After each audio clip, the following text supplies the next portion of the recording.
é Débora, vou trabalhar com vocês o conteúdo de história. Os seguintes elementos: como foi a América pré-colombiana, como se deu a colonização portuguesa, a colonização espanhola, a colonização inglesa e o que foi a colônia de povoamento e a colônia de exploração. A colonização da América tem alguns precedentes que são importantes a gente relembrar. Bom, a Revolução Comercial, ela acarreta no aumento da concorrência, ou seja, as nações acabam disputando o mercado com o Oriente e diminuem a margem de lucro dessas especiarias, desses produtos que eram comercializados com o Oriente. Então, as nações responsáveis pelo descobrimento, Portugal e Espanha, tendo em vista essa crise do mercado Ocidente-Oriente, trataram de consolidar a ocupação e a criação de colônias como alternativa ao cenário desfavorável no Oriente. Bom, então a gente vai tentar estudar alguns elementos importantes da América pré-colombiana, que era a América que foi encontrada pelos europeus. Na América já existiam diferentes povos que se constituíram provavelmente por ondas migratórias de povos vindos da Ásia. Não se sabe o período e como de fato essa migração aconteceu, mas esses povos provavelmente vieram da Ásia. E eles se dividiam entre caçadores e coletores e sociedades agrárias.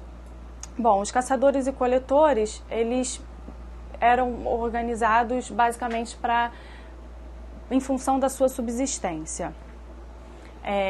Então, algumas fontes de subsistência: a caça, a pesca, a coleta de frutos e raízes. Eles não tinham uma prática organizada e racional da produção alimentícia, ou seja, eles não plantavam nenhum tipo de alimento especificamente. Eles eram nômades, sociedades, ou seja, sociedades que mudam de lugar conforme o clima, as mudanças de estação ou devido à oferta de alimentos mesmo. Embora eles fossem nômades, eles desenvolviam uma agricultura rudimentar de milho, batata doce e mandioca, ou seja, eles desenvolviam a agricultura desses alimentos porque esses alimentos precisam de pouco tempo para o plantio. Utilizavam para essa agricultura rudimentar utensílios primitivos, feitos de pedra e madeira. Eles desconheciam os metais. Eles organizavam-se em tribos ou confederações de tribos. O que são confederações de tribos? É a reunião de várias tribos. Exemplos desses tipos de caçadores e coletores: a gente tem os aruaques e tupi-guaranis no Brasil e os caraíbas nas Antilhas. Então, a outra forma de organização desses povos indígenas, as sociedades agrárias, já estavam organizadas por um complexo sistema de exploração agrícola, diferente das sociedades caçadoras e coletoras. Já eram materialmente desenvolvidas também, ou seja, já possuíam aquedutos, diques para abastecimento de águas, fortalezas e templos e camadas sociais bem divididas.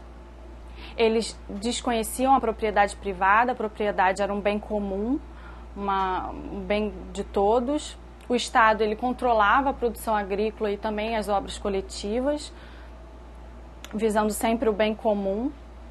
Por serem mais desenvolvidas, elas dominavam comunidades vizinhas, exigindo tributos e serviços. Comunidades vizinhas essas que não tinham o grau de desenvolvimento das sociedades agrárias.